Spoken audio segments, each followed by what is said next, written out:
So there's a massive connection that is well established in neuroscience, in all kinds of research studies around the world. There's an undeniable connection between your happiness, your productivity, your sense of control, the mindset and mood that you have all day long, and how you wake up. Notice I didn't say when you wake up.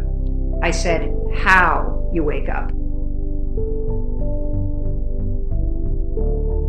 And in today's training, I'm going to explain the science around sleep, mindset, and how you should wake up every morning in order to set yourself up for the most positive mindset, the best sense of control, and the most positive mood and productivity that you could have. This is all based in science. This is not something that I'm making up, and this is also the way that I live my life, and it has been a game changer.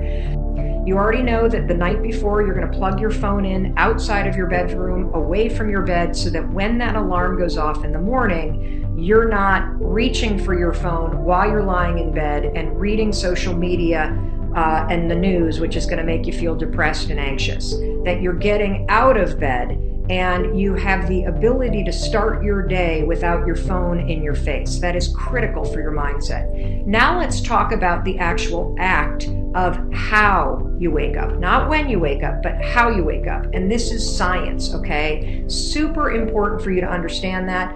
You should never, never, never, never hit the snooze button, okay? And let me explain why.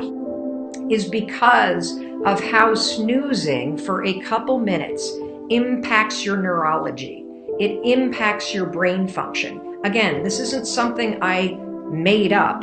This is well-established research. And the reason why I don't want you to ever hit the snooze button is because of how dozing off for 9 to 15 minutes impacts the way that your brain works. Let me explain to you why. You and I sleep in cycles. We sleep in cycles of about 75 to 90 minutes, and then we start another one. And we go into another sleep cycle for 75 to 90 minutes.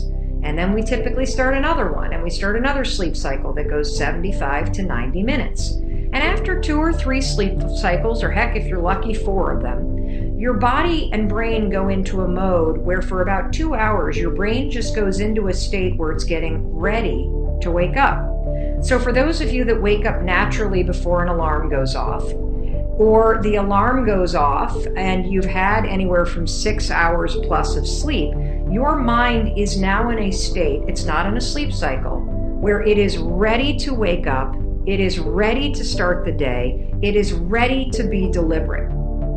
If you wake up in that state and then you reach over and hit the snooze button and you doze off for 9 to 15 minutes, what do you suppose your brain starts again? If you're thinking a sleep cycle, you'd be absolutely right. And how long does a sleep cycle last? A sleep cycle lasts 75 to 90 minutes. So you drift off into a sleep cycle, your brain does, which lasts 75 to 90 minutes. All of a sudden the alarm goes off 9 to 15 minutes later. Your brain is in a sleep cycle. You are in a medical, neurological state right now that scientists call sleep inertia. It means that by falling into a sleep cycle and waking yourself up 9 to 15 minutes in it, the cortic region of your brain is now trapped in a sleep cycle. And you realize it takes your brain, once you're awake, 4 hours to shake itself loose of the state of sleep inertia. Why is sleep inertia a bad thing? Studies prove that when you're in a state of sleep inertia, it impacts your speed of processing, it impacts your ability to focus, it impacts your ability to do any kind of strategic thinking. There's only one way to shock yourself out of sleep inertia, and that's to step in a cold shower. So if you ever have to get up at 4 o'clock in the morning when you probably are in the middle of a sleep cycle, just step in a cold shower. That'll shock your brain awake and you'll be out of a state of sleep inertia. If you keep hitting the snooze button, I am going to tell you something. It's going to make your anxiety worse. It's going to make your depression heavier. It's going to make your attitude negative. It's going to make your ability to focus harder. It's going to make your ability to be deliberate harder. And the simple solution is to force yourself out of bed. So today, here's your assignment. Tonight, when you go to bed, let's build on this. You're going to plug your phone in outside your bedroom and you're going to do the phone challenge so that the phone is nowhere near you. Tomorrow morning, when that alarm goes off, use the 5-second rule. Do not reach for the snooze alarm. You're going to go 5, 4, 3, 2, 1, and you are going to get out of bed. If you have to wake up very early, hop in a cold shower. It'll snap you out of it. That's all I want you to do for today.